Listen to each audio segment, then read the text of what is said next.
दर्शकबिन म आज यसरी घुम्दै घुम्दै अहिले भर्खरै मात्र सुन्दरीको बाटो भएर म अर्को सुन्दरी तुतर्फ लागिरहेको दृश्य तपाईँहरूले देखिराख्नु भएको छ। घुम्दै घुम्दै आउँदाखेरि अहिले बाटोमा मैले यस्तो खालको एउटा पुल देखेँ, जुन पुल तरेर चाहिँ यहाँका कृषकहरू अर्को गाउँतिर प्रवेश गर्दछन्। हेर्नुहोस् त, यो पुललाई गाउँकै युवा बुजुर्गहरू मिलेर एउटा सामाजिक हिसाबले तयार गरेर बनाइएको बुझिन्छ।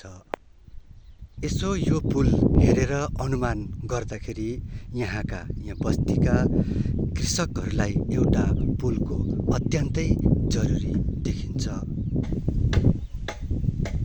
यहाँनिर आइपुग्दाखेरि सरर हावा चल्ने खालको तीनवटा बाटो यानि कि तिरबाटो भेटिएको छ।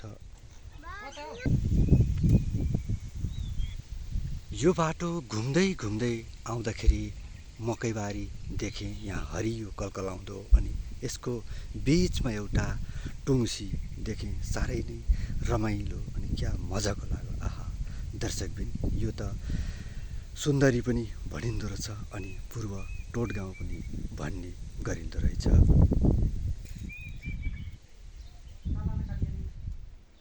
यहाँनिर त यस्ता सुन्दर सुन्दर यति राम्रा घरहरू बनाएको बसेर देख्न पाइयो। यहाँनिर आइपुगेपछि बिलिभर चर्च सुन्दरी बस्ती भनेर लेखिएको यहाँ एउटा चर्च भएको ठाउँमा आइपुगेको छु।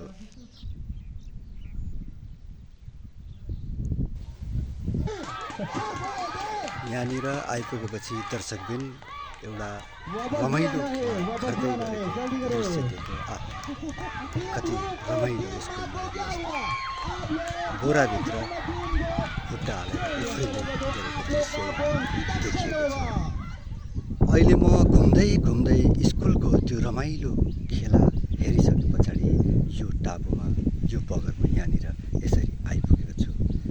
हेर्नुहोस् त, यहाँको दृश्य अत्यन्तै राम्रो अनि खुल्ला स्वतन्त्र जग्गा, सरर हावा लागिरहने यति शीतल अनि आनन्दमय जग्गा रहेछ।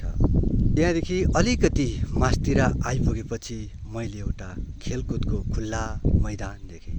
यो मैदानमा खेलाडीहरू विभिन्न प्रकारका खेलहरू खेल्ने गर्छन्। आहा, साँच्चै नै रमाइलो अनि खुल्ला मैदान वरिपरि बाँधले बाँधिएको रहेछ। र त्यसकै यतापट्टि केही महिना अगाडि आउँदा एउटा स्कुल थियो, त्यो स्कुल अहिले उतापट्टि सारिएको रहेछ। म यहाँनिर अहिले बाँधमाथि छु। बाँधको माथिबाट हेर्दाखेरि हेर्नुहोस् त, कति राम्रो सुन्दर बस्ती ढकमक्क कस्तो मजाले मिलेर बसेको। यो बस्तीकै बिचमा एउटा पिएचईको टावर छ, जुन घर घर जल योजनाको टावर। हेर्नुहोस् त, कति सुन्दर अनि रमाइलो बस्ती। यो हेरेपछि कसलाई चाहिँ आउन मन लाग्दैन र यहाँ दर्शकबिन हेर्नुहोस् त, यति रमाइलो। यसकै पल्लोपट्टि बाटोको उतापट्टि यहाँनिर फरेस्टको जङ्गलहरू छ। यहाँ फरेस्टले बिरुवाहरू रोपिएका रहेछन्।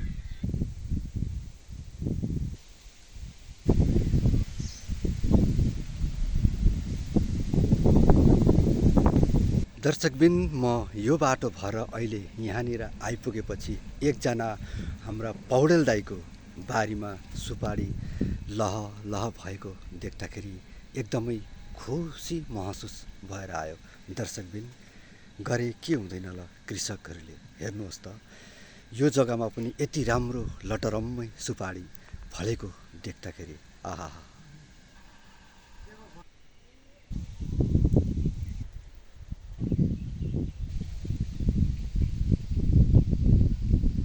र यसै गरी अहिले म यहाँको शिवालय मन्दिरमा आइपुगेको छु, जहाँ कि यहाँको समाजले एकमुष्ट भएर बनाएको सार्वजनिक शिवालय मन्दिरमा उपस्थित भएको छु।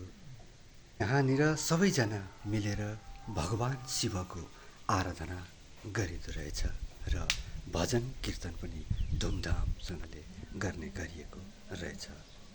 हवस् त दर्शकबिन, अहिले भने म आफ्नो मेरो बहिनी जमुनाको घरतर्फ यानि कि घर छेउमा आइपुगेपछि मैले आफ्नो भिडियोलाई यिनै मैले अन्त गर्दैछु र फेरि पनि नयाँ अनि फरक भिडियोहरू हजुरहरूलाई देखाउनु नै छु। र आजको मेरो युट्युब च्यानललाई के कस्तो लाग्छ सबैले लाइक, सेयर अनि सब्सक्राइब गर्न नबिर्सिनुहोला। सबैलाई जय भारत, जय किसान।